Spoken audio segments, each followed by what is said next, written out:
parihaan ni, no? Diba, ilabay naman ni ng mga liso. Kawam sa tekatamnan nga. Ako, namasin nga niya sa bukid, akong gipanguha ang liso, no? Tinanan sa ako ang mga apo, na sa ako, nga ang mga liso, ipon-ipon man. Di ako na lang sa ninggi, gikuha, ay ako ibuwad sa init.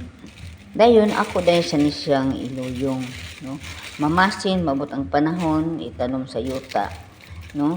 Dili man akong yuta, pero akong itanom sa yuta nga amo ang gitikad, may rasad ninyo sa tag-iya sa yuta na mabot ang panahon kung siya mo gamit na siya makita nga ipang tanom, no? Diba? Ana lang ang buhay, no? Namasin pa tano nga makakaon. Akong mga apo, akong ipakita nila kung unsaon sad nako, no? Para sila sad makasunod. Mabot ang panahon kay tiguwang naman ko, no? Sila sa nagsunod, makahatag kong ideya sa akong mga gipangbuhat para nila ni makatunan maabot ang panahon nga sila makapamilya na. Diba? Salamat kaayo.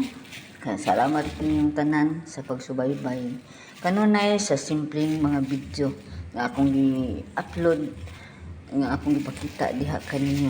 Sa lain-lain nga mga video, kini na ay mga pagtulunan para kanato, no? Dili lang ako, kung dili ang uban nga gusto nga mo sunod sa akong mga tips sa kinabuhi hantod sa makabot nato ang lantong sa atong pagpaningkamot ug sa ato ang mga anak.